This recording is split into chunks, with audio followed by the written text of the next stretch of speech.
All right, greetings from a early Saturday morning or Sunday morning, excuse me, losing track on days.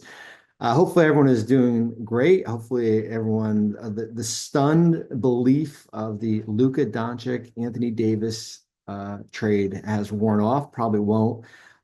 We figured we'll do a video. This will probably be up on Sunday morning. I don't know if our YouTube group is there, so we will do it. We'll send it over, and it will be up sometime on Sunday here. A little bit, kind of a little bit of a background on this. Usually things don't catch me off guard. This definitely caught me off guard. I think it caught a lot of people off guard. I was actually texting with Shams about another potential deal, and went to go get something to drink, and he tweeted it out. And I usually will retweet him, but I was like, did somebody hack his Twitter? And I called him and he goes, nope. It was real. And certainly something that we didn't see coming at all. That's not kind of what we've been focusing on. We've been focusing on some other things here. So, as with any trade, we will do a video. I know there's a lot to digest here. I think there's like the emotional element. I see a lot of people saying that the trade should be vetoed and all that. I would say this. Does it look like it's fair on paper? No. I put out the Mavericks roster and what it looks like. I'm intrigued, and we'll go over that in a little bit. They are big. I mean, they got to be healthy, but they're big. Um, I would say this just from my time working in the Nets. The people that know under the hood know what's under the hood of a player. So if we're using a car example for a player, um, the teams know what's under the hood. Okay, so if you're selling a car, you know what's under the hood. And there's an article on ESPN.com, Dave McMahon and Tim McMahon, and certainly there was some major concerns from the Mavericks regarding Luka's fitness, regarding durability, regarding a lot of things here. So they know their player better than any of us out here in the general public who have him there under their roof and have been getting rehab. And Dallas makes a stunning decision to move away from the face of their franchise in a trade. So as we've seen, we know the particulars, right? Let's talk about kind of how it impacts a lot of different things. Anthony Davis comes to Dallas. Anthony Davis has, let's pull up. He had a 15% trade bonus in his contract. Davis waived the trade bonus, gave up 6 million buckaroos. He is in his extension has not kicked in yet for AD, 43 million, and then that 3-year extension starts next year, starts at $54 million. Max Christie is in the first year of this contract. He signed a 4 for 32, 7.1 million this year. Because Davis waived the trade bonus, Dallas goes under the luxury tax. They're roughly $628,000 below the luxury tax there. So you've got Davis on your roster for the next past this year, 3 years. He's got a play option in that last year, and then you've got Christie on the roster past this year for another 3 years with a player option in 2027-28. Both guys have player options here. All this trade works. I know there's a lot of complexities with the apron and how the rules work, and I'm going to explain it in a little bit.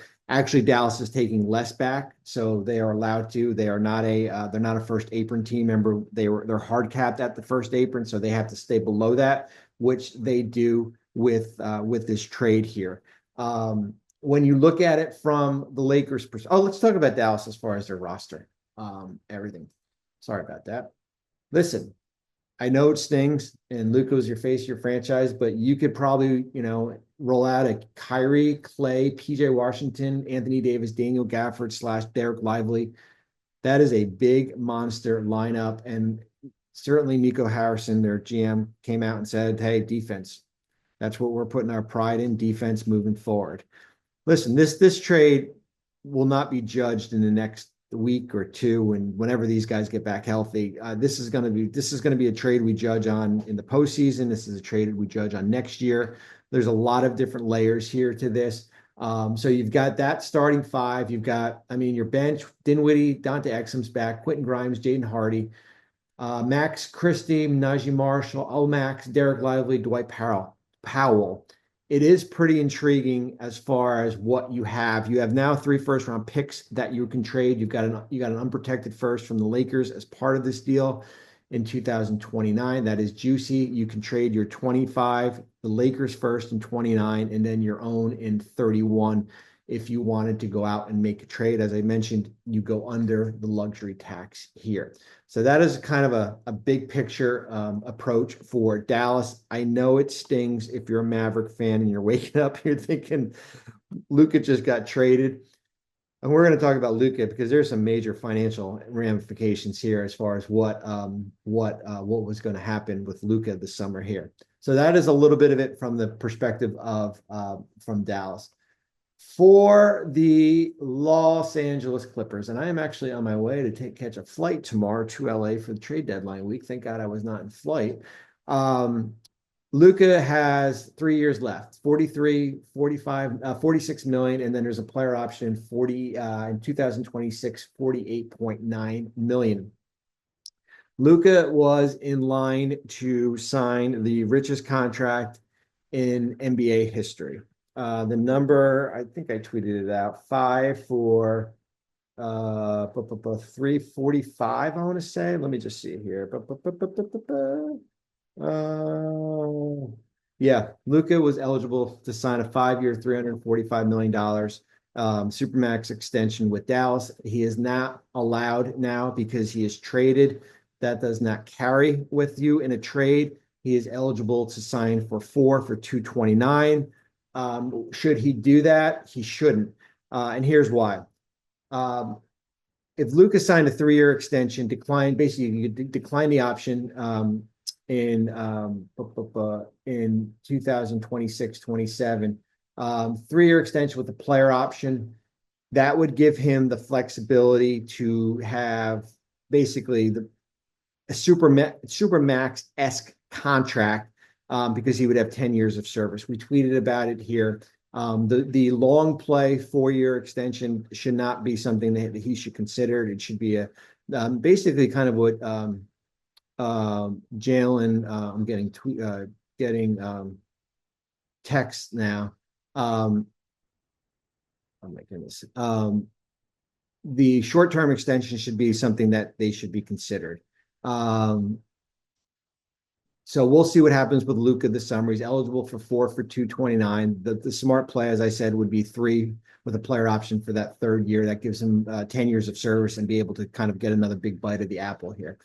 Maxi Kleber's got 2 years at 11 and 11. He's a free agent. Markieff Morris is on a minimum contract. He's a free agent. Salary-wise for next year, you are over luxury tax already. You are right over the tax. Your free agents: Christian Wood, Jackson Hayes, Cam Reddish, Markieff Morris. You are 1.3 million over the luxury tax. You will not have the flexibility to add in free agency unless you are packaging players. You traded your 2029 unprotected first. You only have your 2031 first that you can trade. You've got 1 second that is available in the deal. We put up the Lakers roster. I mean, listen, I get it. I know Luka. I mean, he's got to be healthy. I mean, that's the biggest thing, right? I mean, if he's got to stay healthy. I'm going to pull up the Lakers roster now. So here's what your Lakers roster would look like. Luka, Austin Reeves, LeBron, Rui, Jackson Hayes. And then you've got Gabe Vincent, Shake, Dalton Connect, Bronny, Cam Reddish, Finney Smith, Vanderbilt, Kleber, Morris, Wood. There's still some work to do. And I get it, how great Luka is, but man, he's got to be in shape and he's got to be healthy. I'm getting texts from teams. Does this mean LeBron is on the table? I don't think so. I mean, I can't deal with that too. I mean, come on. A little bit of salary cap minutia just because of the hard cap. I mean, not the hard cap, because of where the Lakers are, where they're not allowed to take 100%, use 100% of the traded player exception. When you look at it on paper, it looks like they're taking like $2 million back in additional salary. If you acquire a player using the veteran minimum exception, which they're doing with Markieff Morris, that bypasses that rule. So they're okay with it in compliance. A little bit of a cap tax hit, 49.4. I think that adds about $7 million here. Utah is probably one of the big winners out of this too. They get Jalen Hood-Schifino. They can take a flyer. They're going to have to waive somebody. It will probably be either Mo Bamba, probably Mo Bamba, because you can use PJ Tucker to trade, and they pick up 2 seconds, one from Dallas in 2025. The other one from the Lakers. It's a Clipper pick in 2025.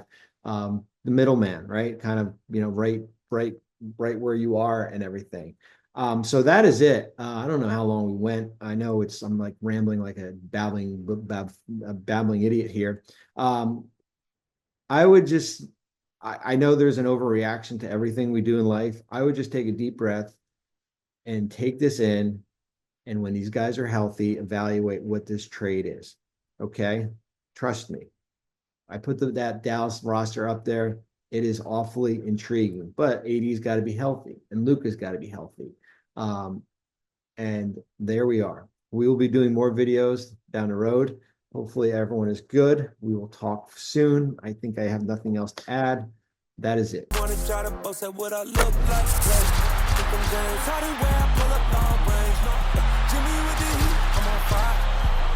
NBA on ESPN.